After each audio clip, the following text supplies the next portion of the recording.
क्या जो ये बाकी जो खेल हैं इसमें भी कॉर्पोरेट अगर आए तो ये आगे जा सकते हैं? देखिए, अब कॉर्पोरेट क्या आने लगे हैं। मैं आपको बताऊं, जैसे एथलेटिक्स में हमारे आ रहे हैं, और कबड्डी में आ रहे हैं, टेनिस में आ रहे हैं, गोल्फ में आ रहे हैं, कुछ खेल ऐसे हैं अब धीरे धीरे आ रहे हैं। हमारा मेन टारगेट ये है कि हमें एक ग्राउंड पकड़ना है और उसमें हमें एक हमारा खेल का सेंटर चलाना है। लखनऊ में हो रहा है इस बार, तो हमारे साथ आज क्रीड़ा भारती के हमारे माननीय राष्ट्रीय अध्यक्ष गोपाल जी सैनी जी हैं और क्रीड़ा भारती के हमारे राष्ट्रीय महामंत्री राज चौधरी जी हैं, जिनका निवास पुणे में है। हमारे साथ गोविंद पांडे जी अवध प्रांत के अध्यक्ष क्रीड़ा भारती के हैं। तो हम लोग इसी निमित्त आपसे वार्ता करने आए थे कि पूरे देश से, तो बाकी पूरा डिटेल जो है इस अधिवेशन के बारे में मैं आग्रह करूंगा माननीय राज चौधरी जी से कि वो आपको बताएं पूरी डिटेल। नमस्ते सभी पत्रकार बंधु बहनों को। क्रीड़ा भारती का अखिल भारतीय अधिवेशन हर 3 साल में एक बार होता है। यहाँ पर होने वाला एक चौथा अधिवेशन हो रहा है। पूर्व में रतलाम में अधिवेशन हुआ था, जयपुर में, धनबाद में, और अभी हम लोग कल से यहाँ आपके अपने उत्तर प्रदेश के राजधानी शहर लखनऊ में कर रहे हैं। क्रीड़ा भारती एक सामाजिक खेल संगठन है।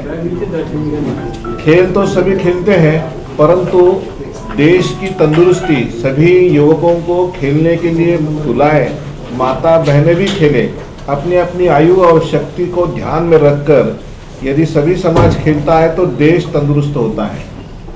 भारत युवाओं का देश है, वो पूरे विश्व में युवा देश समझा जाता है। फेडरेशन, एसोसिएशंस केवल अपने अपने खेलों पर अधिक ध्यान देते हैं। हम समाज के सभी लोगों के लिए खेल खेले, ऐसा विषय लेकर पूरे देश में हम छा गए हैं। प्रवास के लिए छोटे छोटे प्रांत बनाकर 45 प्रांत में हम लोग पूरे देश में हैं। नागालैंड में केवल हमारा यूनिट बनाने का रह गया है, बाकी सभी त्रिपुरा है, अरुणाचल है, मिजोरम है, ऐसे मेघालय, सभी जगह छोटे छोटे राज्यों में भी हमारी इकाई बन गई है। यहाँ पर लगभग 800 कार्यकर्ता इनवाइट हो गए हैं।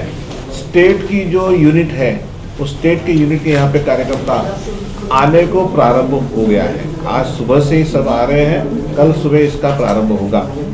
इसका उद्घाटन हमारे अधिवेशन का राष्ट्रीय स्वयंसेवक संघ के माननीय दत्तात्रेय जी होसबाड़े, उनके करकमलों द्वारा उनके उपस्थिति में पूर्ण समय होगा।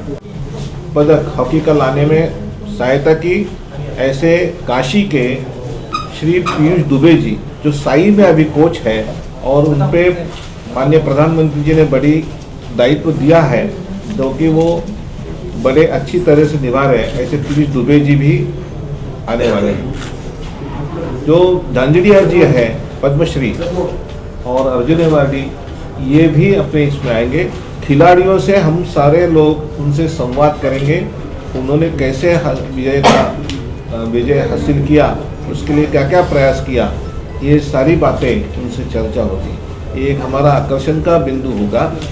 और इसी में हम लोग छोटे छोटे गटों में भी खेल विषय पर हम लोग चिंतन करने वाले हैं। देश में एक ही समय, एक साथ सभी देश, पूर्ण देश में देश का अमृत महोत्सव के समय हमने एक रैली निकाली थी। 4 घंटे में पूरे देश की परिक्रमा युवाओं द्वारा मोटरसाइकिल पर हर राज्य में, हर गांव में जाकर ऐसा परिक्रमा हमने की थी, जिससे कि बहुत सारे युवा हमारे इस विषय को जोड़े गए। साथ में ही इस अमृत महोत्सव वर्ष में हमने सूर्य नमस्कार का भी एक विक्रम स्थापित किया है। Guinness book of world record में वो विक्रम स्थापित हो गया। क्रीड़ा भारती और पतंजलि और अन्य 5 संगठन मिलकर ये अपने देश में किया गया।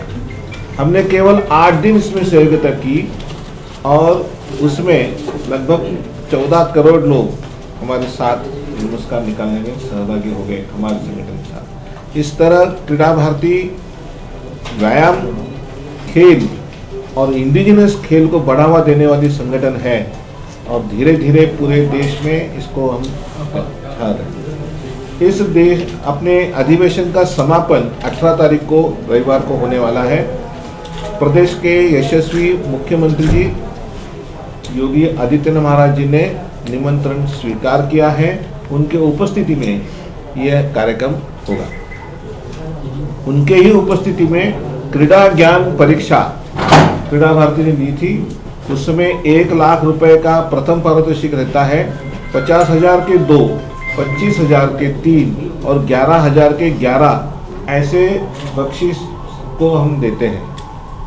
इनका बख्शिश वितरण उसी समापन समारोह में का बहुत बड़ा रोल है। खेल और खिलाड़ियों को चर्चित बनाने में कॉर्पोरेट का कितना बड़ा हाथ है। बहुत बड़ा रोल। जैसे क्रिकेट आपने मीडिया का, लेकिन मीडिया से बहुत बड़ा जो हाथ है वो कॉर्पोरेट का है। वो उसके खिलाड़ियों को प्रचार करना और बाकी चीज़ें हैं। क्या जो ये बाकी जो खेल हैं इसमें भी कॉर्पोरेट अगर आए तो ये आगे जा सकते हैं? देखिए अब कॉर्पोरेट क्या आने लगे हैं। मैं आपको बताऊं, जैसे एथलेटिक्स में हमारे आ रहे हैं, कबड्डी में आ रहे हैं, टेनिस में आ रहे हैं, गोल्फ में आ रहे हैं, कुछ खेल ऐसे हैं अब धीरे धीरे आ रहे हैं। और वो CSR फंड में भी क्या है, गवर्नमेंट ने काफ़ी सुविधाएं इनकम टैक्स में सब में दिया है। तो CRS फंड में भी क्या है कि अब कॉर्पोरेट आने लगा है। और बिना किसी सोसाइटी के सहयोग के, बिना औद्योगिक घरानों के सहयोग के, अगर हम चाहें कि पूरे हिंदुस्तान का हम खेल बड़ा कर ले, तो क्या है कि भारत सरकार की या राज्य सरकारों की एक लिमिटेशन है, उनको सारा डिपार्टमेंट चलाना पड़ता है। तो इसलिए अभिभावकों का और कॉर्पोरेट ऑफिस का दोनों का बहुत बड़ा योगदान होगा। तो ये विजन अच्छा है। हर परिवार चाहता है उसका बेटा खेल में जाए, तंदुरुस्त रहे, स्वस्थ रहे। स्कूल के टीचर प्रचारित करते हैं, लेकिन आपने बताया कि आप संगठन बनाया और कई जगह इसकी इकाई बन चुकी है। आपका विजन सही है, लेकिन आप कैसे काम कर रहे हैं, कैसे लोगों के बीच में जा रहे हैं, स्कूल में जा रहे हैं, बच्चों को आप प्रभावित कर रहे हैं, जागरूक कर रहे हैं, या कई कंपटीशन करा रहे हैं यहाँ पर लड़कों को बुलाते हैं, तो क्या कर रहे हैं? देखिए मैं आपको बताऊं, हमारा मेन मोटो ये है कि जो हमारे संगठन से जुड़े हैं, जैसे मैं एथलेटिक्स से जुड़ा हूँ, PT ऊषा एथलेटिक्स से जुड़े हैं, जो जैसे हमारे हॉकी से जुड़े हुए हैं, कुछ क्रिकेटर जुड़े हुए हैं। तो हमारा मेन टारगेट ये है कि हमें एक ग्राउंड पकड़ना है और उसमें हमें एक हमारा खेल का सेंटर चलाना है। जैसे मैं सेंट्रल पार्क में एथलेटिक्स से एक सेंटर चलाता हूँ, मेरे पास लॉन्ग मिडल डिस्टेंस के लड़के लड़कियाँ आते हैं। ऐसे जैसे हमारा हॉकी में चलता है, गोवा में फुटबॉल का, तो हमारा मेन टारगेट ये है कि सबसे पहले तो हमारे पास जो कार्यकर्ता हैं, जो पुराने खिलाड़ी हैं, वो जाके वहाँ पे अपना सेंटर खोलें और सेंटर खोल के बच्चों को सिखाएं।